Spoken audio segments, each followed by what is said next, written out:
What's up, yo? Welcome back to the Power Dweeb. I'm still keeping it rolling with Villain Week. I am about to dive into a villain from one of my favorite story arcs in franchise history, from my favorite season, one of my favorite seasons. I have too many. So sit back, relax, grab your discount snacks from Ollie's, where we go to grab our figures for the low low. And let's get into it. We're talking about Psycho Blue.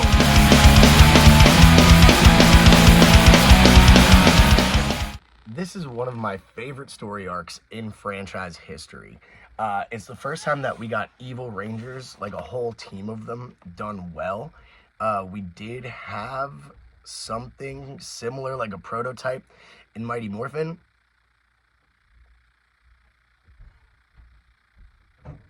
That happened. But in space, the Psycho Rangers, it was the first time, in my opinion, that it was done really, really well. They did it with Tommy as the Green Ranger. They tried to do it again with Kat. Those were both really good stories, but it wasn't a full team of Evil Rangers. And the Psycho Ranger series, man, it just like it was brilliant. The from beginning to end, up until they show up again, it's nuts. Seeing them in civilian form was also kind of scary. Like as a kid, just being like, oh, they could really be out among us, just doing whatever, and we wouldn't know.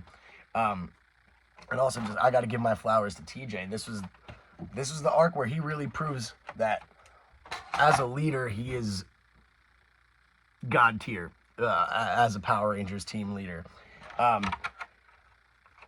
The plan to defeat them all. So each Psycho Ranger obviously is paired up to an in-space Ranger. They're supposed to be an equal and opposite response, as per physics, to the in-space Rangers.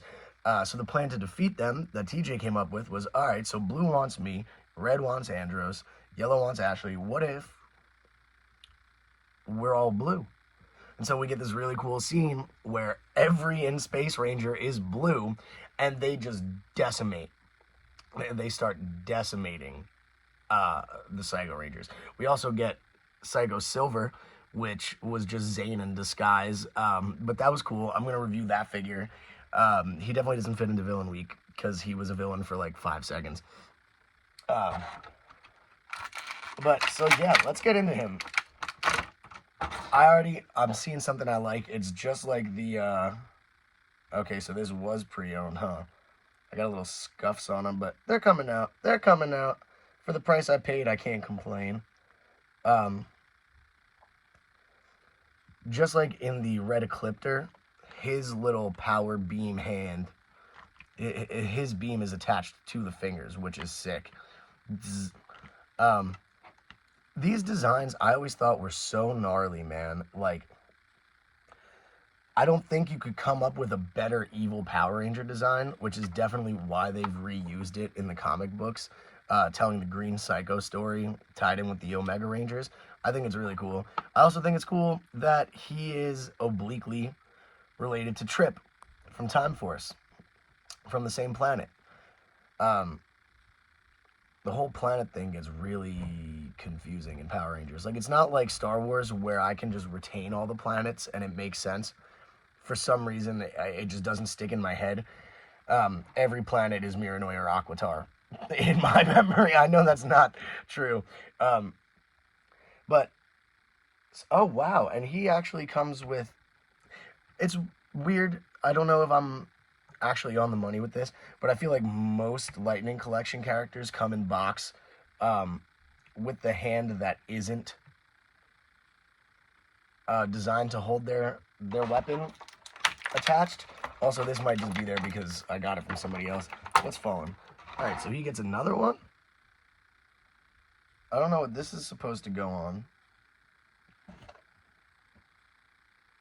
Yeah, they don't show it on the box. So I guess this is just here. To wait, plastic, I guess. I don't know. Probably just, to justify the price point with no civilian head would be my guess.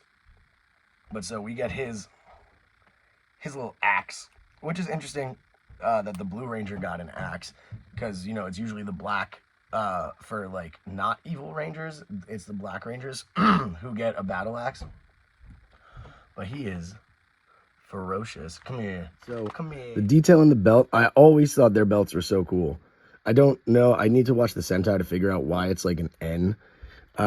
But they're also slightly reminiscent of Lord Zedd in a weird way to me.